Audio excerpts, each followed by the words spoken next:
तुम्ही बघत आहात प्रखर न्यूज. प्रत्येक क्षण, प्रत्येक घडामोड तुमच्यासोबत. ढोलबारे शिवारात विनापरवाना गौण खनिज उत्खनन होत असल्याचा प्रकार बागलाण तालुक्यात समोर आला आहे.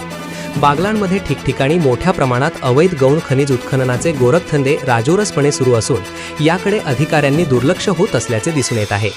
असाच एक प्रकार तालुक्यातील ढोलबारे येथे बेकायदेशीररित्या गौण खनिज, मुरुम, माती, दगड उत्खनन आणि वाहतूक होत असल्याचे निदर्शनास आले आहे. ढोलबारे येथील उपसरपंच भिला ठोंबरे व ग्रामस्थ यांनी घटनास्थळी धाव घेतली व हा प्रकार उजेडात आणला. रिपब्लिकन सेनेचे प्रवक्ते प्राध्यापक अमोल बच्छाव यांच्याकडे हा विषय मांडल्यानंतर त्यांनी घटनास्थळी दाखल होऊन पाहणी केली. सदर प्रकाराची माहिती संबंधित मंडळ अधिकाऱ्यांना विचारली असता त्यांना याबद्दल कोणतीही माहिती नसल्याचे त्यांनी कबूल केले. काही तासांनी मंडळ अधिकारी व तलाठी यांनी घटनास्थळी हजर होऊन सुरू असलेल्या अवैध गौण खनिज उत्खननाची पाहणी करत पंचनामा केला. दरम्यान या ठिकाणी गौण खनिज उत्खननासाठी वापरण्यात येणारी मोठ्या प्रमाणात यंत्रसामग्री आणि वाहने आढळून आली. कोणत्याही प्रकारचा अधिकृत परवाना नसताना गौण खनिजाचे उत्खनन सुरू असल्याचे निष्पन्न करत महसूल विभागाच्या पथकाने अंदाजे 100 ब्रास गौण खनिजाचे उत्खनन झाल्याचे पंचनाम्यात नमूद केले.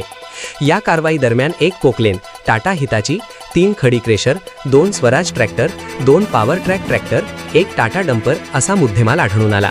या सर्व वाहनांच्या मालकांना विनापरवाना उत्खनन आणि वाहतूक केल्याप्रकरणी समज देण्यात आली असून संबंधितांवर कायदेशीर कारवाई करण्यात येणार असल्याचे प्रशासनातर्फे स्पष्ट करण्यात आले आहे.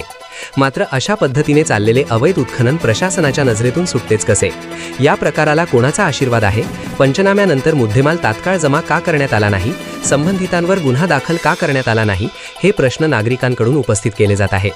सदर कारवाईच्या वेळी दावल महादू पांडोळे, भिला काशीनाथ ठोंबरे, अमोल बाळासाहेब बच्छाव यांच्यासह ग्रामस्थ उपस्थित होते. या प्रकरणी कठोर कारवाई व्हावी अशी मागणी यावेळी करण्यात आली. बागलाण प्रांतातील गड किल्ले डोंगर रांगांशी छत्रपती शिवरायांचा इतिहास जोडलेला आहे. त्यामुळे या भागातील एकही गड किल्ले तसेच त्यालगत असणारे डोंगराचे गौण खनिज उत्खननासाठी विद्रुपीकरण होऊ देणार नाही. जर कोणी असा प्रकार केलाच तर रिपब्लिकन सेना सहन करणार नाही, असा इशारा प्राध्यापक अमोल बाळासाहेब बच्छाव, प्रवक्ता रिपब्लिकन सेना यांनी दिला आहे. प्रखर न्यूजसाठी तुषार रौंदळ, तरसाळी.